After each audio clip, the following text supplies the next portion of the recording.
საერთო ქონდა კეზერაშვილის თავდაცვის სამინისტროს.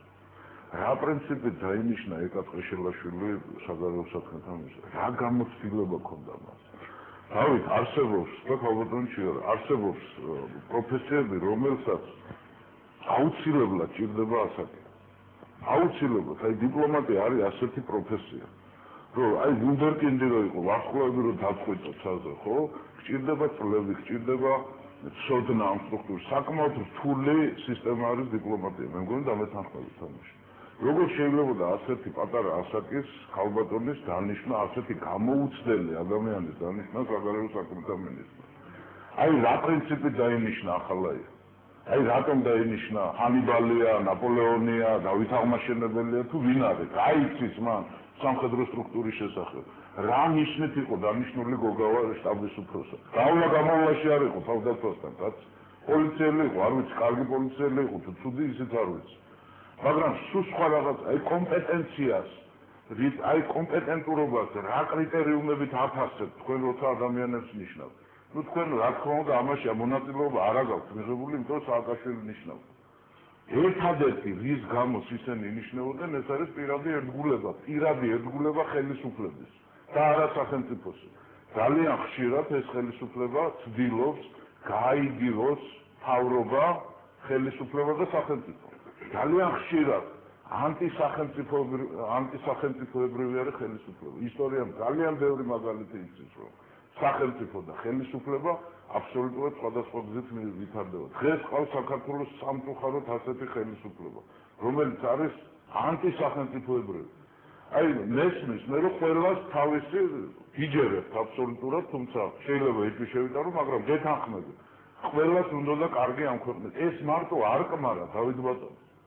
რომ კარგი უნდა და პრეზიდენტს რომ ტერიტორიულ მთლიანობის აღდგენა უნდა და იცი არ მეპარება, მაგრამ მან არ იცის როგორ უნდა აღადგინოს ეს ტერიტორიული მთლიანობა.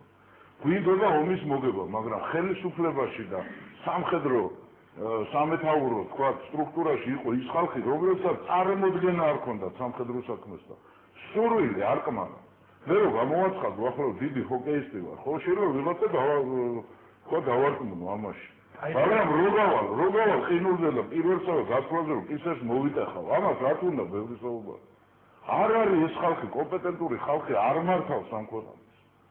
აი გაუგებარი, აი გამაგებინეთ, როგორ შეიძლება საქართველოს საგარეო საქმეთა მინისტრი იყოს რუსეთის მოქალაქე. გამაგებინეთ, ამიხსენეთ, წყვილსაც დაგიჯერეთ.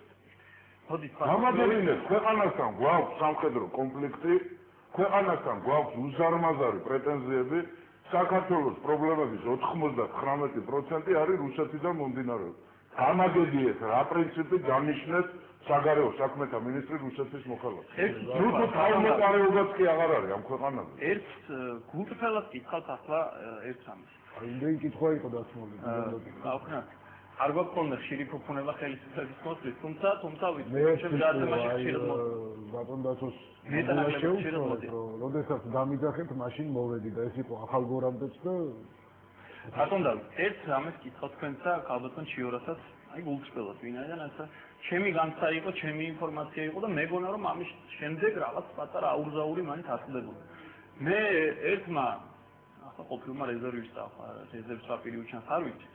და ერთმა შეულებრივმა ჟურნალისტმა აქ ტელეკომპანია კავკასიის ეთერში მაშინ რესპონდენტად ვიყავი მოწვეული და ბევრს ერევა რომ ჟურნალისტმა ასეთი რამ არ უნდა თქოს, მე რესპონდენტად ვიყავი უბრალოდ სტუმრად მოწვეული.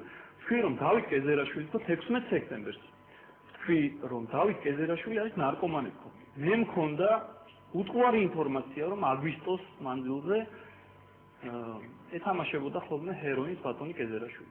რატომ მე გავდე მინისტრს უზარმაზარი თანამდებობის ადამიანს თავდაცვის მინისტრს ძალიან დიდ დანაშაულში ბრალს ხომ? რატო არც ერთი დეპუტატი მაინც ოდნავ მაინც არ შეფუძხუნდა, არ დაინტერესდა, ან არ დამირეკა რომ მართალია რა ინფორმაცია, ეგება გიჟი ვარ, ახირებული და შეიძლება რომ ყველა გიჟი ჟურნალისტი რამდენი სადმე გაივლით და ეთერთან მივა იმ წამსვე რაღაცები თქვას. რატომ ეს მაინც არ დაგაინტერესათ რომ მართალი იყო, არა მართალი იყო, გადაგემოწმებინათ, შეგემოწმებინათ. ახლა რა თქმა უნდა ამ კითხავს ბატონმა კეზერაშვილმა არა ვარო ანალიზებმა უნდა აჩვენოს. ახლა არ მჯერას იმას ლეგიტიმად, ვინაიდან არის უამრავი მეთოდი, რამდენიმე თვის შემდეგ როგორ შეიძლება ძალიან ღრმა ნარკომანი უცხო ძალიან იან ანგელოზად აღმოჩინდეს. ამ ინფორმაციაზე რეაგირება რატომ არ ქონდათ? გულწრფელად გეკითხებით, მართლა მქონდა მე ინფორმაცია არაერთი წყაროდან. რომ მართლაც ასე იყო საქმე. შემდეგ სხვა დეტალები შემიძლია აი ერთი კითხვა კიდევ დაგიმატეთ. აი ახლა პირველად მესმის როდის ამ აგვისტოში თქვით ეს ამბავი. აგვისტოში მე არ მოგწევს, შეიძლება სექტემბერში ვთქვი, აგვისტოს შემდეგ დიდხანს დუმდი მე. რატომ დავითთან იყო სტუდიაში? ასეთი რამების თქმით ქვეყანას ვავნებდი და ჩუმად ვიყავი 40 დღე ომის შემდეგ და მე 40 დღეს თქვენ გავსი რა მოხდა. ორჯერ გავიმეორე ამ ეთერში სტატიში. არის დიდი პატრიოტიზმის მიუხედავად ჟურნალისტი თუ იტყვის თანამდებობის პირზე რომ ის ნარკომანია, არსად არ ხდება რომ იმ წუთში ეს თანამდებობის პირები გადაამოწმონ მართალი ხო არ ითქვა. ეს ერთი. მეორე მე პირველად მესმის ახლა თუ გითხოვთ ასეთი რამე. მაგრამ დაუბრუნდეთ მაინც აი იმ პრობლემებს საკითხებს, რაზეც საუბრეს ბატონმა გუგაზმა, ისაუბრა. იცით რა, შეიძლება გეყარებოდეს ადამიანის კომპეტენციაში. ნარკომანია ეს პრობლემა არ არის ზოგადად. მაგრამ ეს უნდა დამტკიცდეს, რომ ასე არის. როგორ უნდა დამტკიცდეს? იმით რომ თქვათ, რომ მე როგორ შემოწმებინა, რომ იმაგრად სიტყვის ანალიზს ვერ შევახმარებდი. გითხარით, რომ ასე თქვათ, ძალიან ბევრი რამე ისმის ტელეეკრანიდან, ხო? ისეთ რამეებს ამბობენ ადამიანები ერთმანეთზე, ზოგჯერ ჟურნალისტებიც არაკლებენ, ჩემ და სამწუხაროდ, იმიტომ რომ ჟურნალისტს უფრო მოეწყობა ეთიკა, ვიდრე ზოგჯერ პოლიტიკოსებს, რომლებსაც თავიანთი პოლიტიკური ინტერესები აქვს. ჟურნალისტს უფრო მოეწყობა ობიექტურობა, მაგრამ ყველაფერი, რაც ქართული ეთერიდან ან ქართული მედიის ბეჭდვითის ფურცლებიდან ისმის ხოლმე, ყველაფერი რომ გადამოწმდეს, ხო? ძალიან შეუსწავლოთ. ეს ერთი ზოგადი შენიშვნა. მეორე აი ეს თქვათ თქვენი ბრალდება პირველად მესმის, მაგრამ ბრალდების გაკეთების ფორმა არსებობს.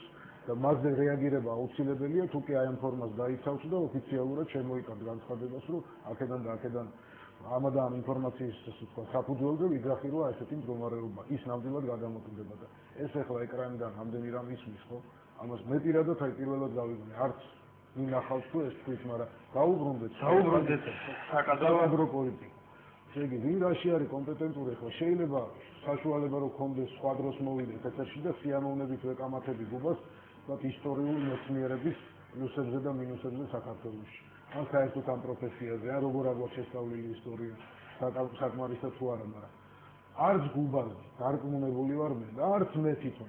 არავად სამხედრო ექსპერტები და სამხედრო სფეროს სპეციალისტები, რომ ბოლომდე განსაჯოთ რა იცოდა გოგავამ და რა არ იცოდა გოგავამ და რა უნდა ცოდნა. თავით ბატონო, მე კორექტივ შევიცან რა, საკმაოდ ბევრი რამ ვიცი სამხედრო სფეროში.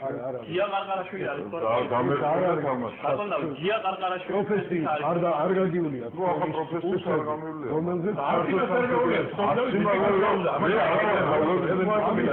მოდით ამ სფეროს, ამ საკითხზე ილაპარაკოს იმან, ვისაც გაუვლია ეს კურსები. საუბრობს გარდა ქვეყანა, ბოლო დასვენად ყველაფერი იყო არაკვალიფიციური. არის თუ არა გია ყარყარაშვილი თქვენთვის სამხედრო ექსპერტი, როგორ შეფასებით მასწავლებლად? გია ყარყარაშვილს ნამდვილად მეტი ცოდნა აქვს ამ სფეროში, იმიტომ რომ დამთავრებული აქვს სამხედრო სასწავლებელი 4 წლიანი და ნამსახურებია ძალიან დიდი ხანი, მაგრამ ბევრ რამეში სხვა ექსპერტები შეიძლება მე მგონი გია ყარყარაშვილს თავის პოზიციები დაფიქსირებული აქვს ამასთან დაკავშირებით და ძალიან კრიტიკული პოზიციაა. საუბრობთ იმაზე ვისაუბროთ, რა უბრუნდებით რაღაც სხვა საკითხებზე გადავდივართ. გია ყარყარაშვილის მიერ ნათქვამები ყარყარაშვილი ამბობს და ახლა პრეზენტაციას გააკეთეთ, რომ არაკვალიფიციური მოქმედებების მთელი კასკადი იყო. გოგოვას მოეხლა კასკადი იყო თუ მოქმედებების ნაწილი იყო არაკვალიფიციური, ისევ და ისევ მივანდოთ ამ საქმის ექსპერტებს, ხო და ამას ახლა ნუ გავუჟით, თორე რაც შეეხება მინისტრების დონეს. მინისტრები არც ერთ დემოკრატიულ ქვეყანაში არ არიან ვალდებულნი, რომ უშუალოდ სამხედრო ხელოვნების დეტალებში იყვნენ გარკვეული და ამ სფეროს წარმომადგენლები იყვნენ. მათი ფუნქცია არის პოლიტიკური ზედამხედველობა პროცესზე. შესყიდვებზე და იმაზე, რომ სამხედრო ექსპერტების რჩევები რაღაცნაირად თავის შტატთან ერთად გაითვალისწინონ, დააბალანსონ, რაღაცა დასკვნან, მიაწოდონ მთელ ხელისუფლებას პრეზიდენტს თუ მინისტრთა კაბინეტს, იმიტომ რომ საბოლოო ჯამში ზოგადად მთავრობა იღებს პოლიტიკურ გადაწყვეტილებებს და თავდაცვა მარტო სამხედრო სფეროსგან არ შედგება, პოლიტიკური სფეროც არის ეს. ამიტომ არის ლაპარაკი იმაზე, რომ მინისტრი უნდა იყოს სამოქალაქო პირი. ეს ერთი. კადრებში რა თქმა უნდა იყო ჩავარდნები და მე ეს არაერთხელ მithkomს და ეს არის კიდეც პარლამენტის დასკვნაში. მაგრამ არც ერთი რევოლუციური ხელისუფლება და 2003 წელს რევოლუციის გზით მოვიდა ეს ხელისუფლება არ არის დაზღვეული საკადრო შეცდომებისაგან. ესეც არის ისტორიული აქსიომა, თუ რასაც დამტკიცება არ სჭირდება შევსწავლოთ. მესამე პრობლემა რაც გვაქვს, კადრების პრობლემა ზოგადად ხარს ქვეყანაში. თავის დროზე ილია ამბობდა ჭავჭავაძე რომ 100 ინჟინერი რო ყავდეს ეს უფრო